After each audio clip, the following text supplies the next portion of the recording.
আমি প্রথমেই আজকে অভিনন্দন জানাচ্ছি 422 জন যারা ঘরের চাবি অর্থাৎ মাথার আশ্রয় পেলেন।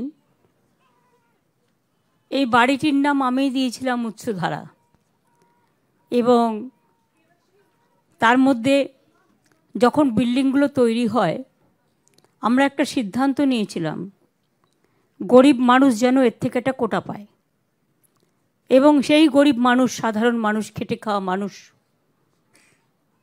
আমার প্রোগ্রামটা ডাবগ্রাম ফুলবাড়ি, যেখানে আমি নামি হেলিকপ্টারে, সেখানটায় হওয়ার কথা ছিল, কিন্তু যেহেতু এটা খুব ছোট্ট প্রোগ্রাম আমি সবাইকে ডাকছিলাম না, কারণ প্রতিদিন প্রোগ্রাম করলে অ্যাডমিনিস্ট্রেশনের পক্ষেও প্রেশার পড়ে।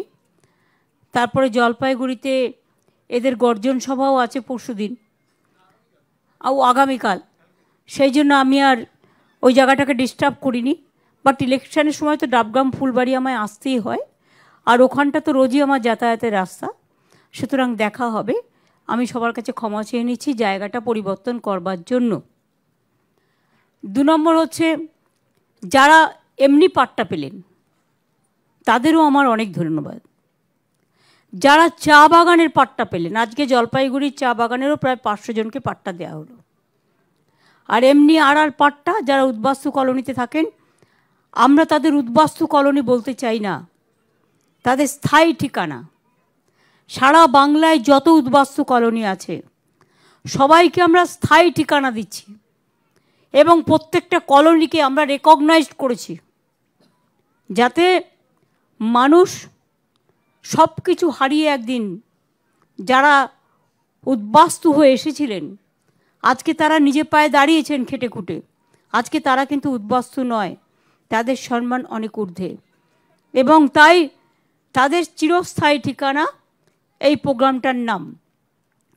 এবং চা বাগানের আপনারা জানেন যে আমরা আগে ঠিক করেছিলাম চা সুন্দরীর বাড়ি দেব, কিন্তু পরবর্তী পর্যায়ে আমরা ঠিক করলাম যে যে চা বাগানে কাজ করে বা বিভিন্ন চা বাগানের অধিকৃত জমি যেগুলো কাজে লাগে না, সেখানকার কিছু জমি সব একত্রিত করে আমরা চা সুন্দরী করার থেকেও যদি সব চা বাগানের যারা লাইনে কাজ করেন, जो लाइन में काम करते हैं और चाय बागान का सामने रहते हैं, चाय बागान का मजदूर है, उसको लिए हर लोगों को पट्टा मिलेगा, हर मजदूर को, और साथ साथ में पट्टा का साथ घर तैयार करना है ना, तो इसी के लिए हम चाय सुंदरी प्रोग्राम को एक्सटेंशन किया है।